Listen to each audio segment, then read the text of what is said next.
Salut tout le monde, c'est Antoine. Aujourd'hui dans cette nouvelle vidéo, je vais vous proposer un tutoriel qui va vous permettre de vous protéger de Google et Facebook qui vous suivent sur absolument tous les sites web. Et ça pose beaucoup de problèmes sur la vie privée, voilà, la liberté et tout ça sur internet. Donc pour moi je trouve que c'est très important de pouvoir se défaire de Google et Facebook qui collectent énormément de données, pas seulement lorsque vous tapez une recherche sur Google ou quand vous consultez un site Facebook, mais aussi quand vous allez sur n'importe quel site. Il y a toujours des sortes de petits de petits trackers Facebook et Google qui savent absolument tous les sites que vous consultez. D'ailleurs Facebook, même si vous n'avez pas de compte sur Facebook, a un profil fantôme entre guillemets sur vous et ils savent que telle personne consulte tel site et puis ensuite ça va dans les régies publicitaires et il y a vraiment un gros système derrière et j'aimerais vous proposer dans cette vidéo plusieurs moyens pour essayer de réduire cette dépendance et puis aussi cet espionnage en quelque sorte de Google et Facebook.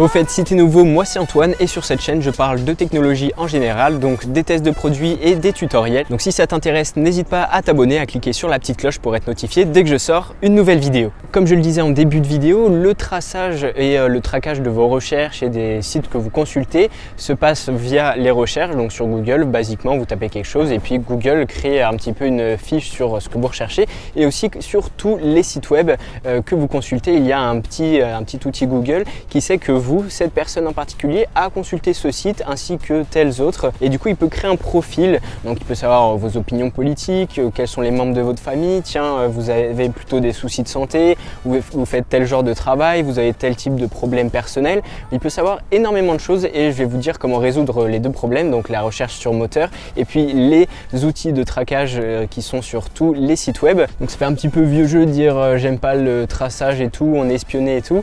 Sauf que c'est une réalité. Je dis pas qu'on peut s'en priver complètement, c'est-à-dire qu'on peut l'éviter complètement, mais on peut grandement le ralentir et le limiter avec ce que je vais vous proposer dans cette vidéo. Alors c'est parti pour la partie tutoriel de cette vidéo. Donc ça va se passer sur ordinateur. Vous ne pouvez effectuer que la moitié de ce tutoriel sur votre smartphone parce qu'on ne peut pas installer des choses, etc. Donc la première chose déjà pour éviter le traquage de Google rien qu'en tapant une recherche, c'est d'utiliser un autre moteur de recherche. Un moteur de recherche alternatif qui ne collecte pas vos données personnelles. Donc il y en a plusieurs, il y a par exemple Qwant ou encore DuckDuckGo. Personnellement j'utilise DuckDuckGo et ça me permet de faire mes recherches. Donc j'utilise ça depuis quand même des mois et des mois et j'arrive à me passer de Google. Alors rarement, des fois je suis obligé et je trouve pas. De temps en temps je suis obligé de faire une petite recherche, mais voilà, 90% de mes recherches sont sur un autre moteur et ça évite que Google ait énormément d'informations. Donc ce que je vous propose de faire, c'est d'aller checker ces deux moteurs de recherche et puis si j'en trouve d'autres qui ne prennent pas vos données personnelles, je les mettrai aussi dans la description de la vidéo. Donc ça c'est très simple à faire, vous les définissez en favoris sur votre navigateur préféré, vous choisissez par exemple Qwant en moteur de recherche par défaut. D'ailleurs Qwant c'est une société française qui édite cette solution de recherche et vous pouvez aussi faire ça sur votre smartphone, c'est pas trop difficile, même que DuckDuckGo est disponible dans les réglages de vos iPhones. Par défaut Apple propose de sélectionner plusieurs navigateurs dont DuckDuckGo. Maintenant on va passer dans la partie un petit peu plus compliquée du tutoriel, même si vous allez voir c'est 3 fois rien. Il va falloir installer une extension qui fonctionne sur Safari, Chrome, Mozilla, peut-être Opera comme navigateur, je suis pas sûr, bref les principaux en tout cas. C'est l'extension de DuckDuckGo qui va en fait bloquer tous les trackers et les cookies qui essayent de se connecter à vous lorsque vous allez sur un site web. Donc il y a toujours des trackers de Google pour des statistiques, etc.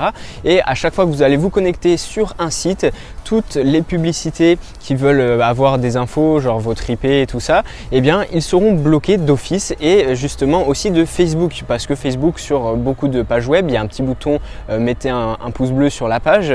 Donc voilà, les gens qui font leur site se disent c'est cool, ça va alimenter ma page web, sauf que ça donne une entrée à Facebook sur ce site et donc dès que le petit plugin est chargé, le petit bouton pouce bleu sur une page, Facebook sait que quelqu'un s'est connecté et il peut savoir qui c'est, sauf si vous avez mis l'extension dont je vous parle. Donc l'extension, je vais vous mettre son lien dans la description de la vidéo. En général, il faut juste cliquer sur un ou deux trucs sur Google Chrome. C'est très simple à télécharger, il n'y a quasiment rien à faire, ça s'installe tout seul dans Google Chrome et ça malheureusement on ne peut pas le faire sur smartphone mais uniquement sur ordinateur. Donc au final vous avez toutes vos recherches qui vont passer par d'autres services que Google et Facebook et enfin le traçage, le pistage sur des sites web web qui sont bloqués grâce à cette extension. Donc là, vous avez limité grandement les données personnelles qui sont captées par Google et Facebook, et c'est un bon point pour votre vie privée personnelle et puis aussi pour avoir la maîtrise, parce que on nous dit vraiment pas toujours quelles informations on nous prend et on est en général au courant de rien. Voilà pour ce petit tutoriel, j'espère qu'il vous aura plu. Si c'est le cas, comme d'habitude, le petit pouce bleu, le petit commentaire évidemment, n'oubliez pas de vous abonner à ma chaîne,